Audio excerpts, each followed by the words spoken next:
இந்த சின்ன பறவைக்கு பெரிய பறவையை நோக்கி தன்னையறியாத ஒரு ஈர்ப்பு. பெரிய பறவையும் சின்ன பறவையை பார்த்து கண்களாலேயே தான் இருக்கின்ற அந்த நிலையினுடைய உயர்வையும் ஆனந்தத்தையும் சின்ன பறவை மேல பொழியுது. நல்லா புரிஞ்சுக்கோங்க.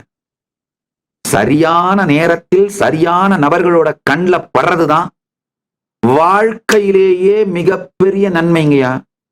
இந்த சின்ன பறவை பெரிய பறவையோட கண்ணில் படுது, பெரிய பறவை சின்ன பறவையோட கண்ணில் படுது. இதுல ஒரு முக்கியமானது, சில நேரம் இந்த சின்ன பறவை பெரிய பறவையை பார்க்காம இந்த மரங்கள்ல கிளைகள்ல தாவி எதையாவது கொத்தி தின்னுட்டு விளையாடிட்டு இருந்தாலும், பெரிய பறவை தன்னுடைய சக்தியினால், சங்கல்ப சக்தியினாலேயே அது அந்த சின்ன பறவையை பார்க்கறதுனால சின்ன பறவையை தன்னை நோக்கி பார்க்க வைக்கின்றது. நல்லா புரிஞ்சுக்கோங்க. பெரிய பறவை சின்ன பறவையை பார்த்து சின்ன பறவையை தன்னை நோக்கி பார்க்க வைக்கின்றது. அப்பதான் அந்த சின்ன பறவை இந்த குழப்பம் துக்கம் இதெல்லாம் மூழ்கிட்டு இருக்கிறதுல இருந்து விடுபட்டு கொஞ்சம் நிமிர்ந்து, என்னதான் நடக்குது, அந்த பறவை இப்படி இருக்கே, நாம ஏன் இப்படி இருக்கோம், நமக்கு ஏன் இவ்வளவு கஷ்டம், நமக்கு ஏன் இவ்வளவு துக்கம், இதுல இருந்து எப்படித்தான் வெளியில வர்றது அப்படின்னு யோசிக்க துவங்குகிறது. ஆழ்ந்து புரிந்து கொள்ளும். என்னுடைய வாழ்க்கையில் இருக்கின்ற அத்துணை நன்மையும் நான் ஒரே ஒரு காரணம் தான் சொல்லுவேன்.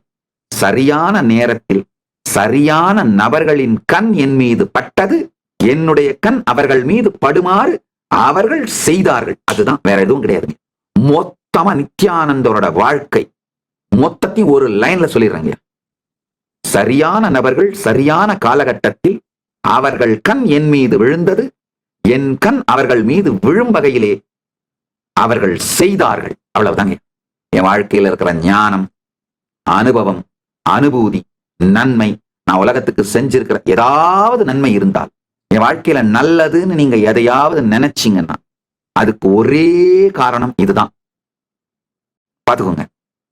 சரியான நேரத்துல சரியான நபர்கள் அவர்கள் கண் பார்வை என் மீது விழுந்தது, அதனால் என் பார்வை அவர்கள் மீது விழுமாறு தூண்டினார்கள், செய்தார்கள். அவ்வளவுதாங்க.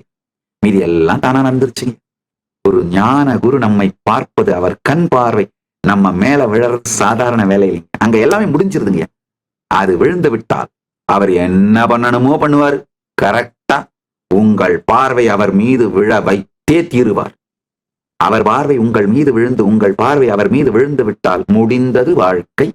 துக்கம் துயரம் இதெல்லாம் பட்டு, கஷ்டப்பட்டு துக்கப்பட்டு துயரப்பட்டு இது எல்லாம் பட்டு கொண்டிருக்கும் வாழ்க்கை முடிந்தது.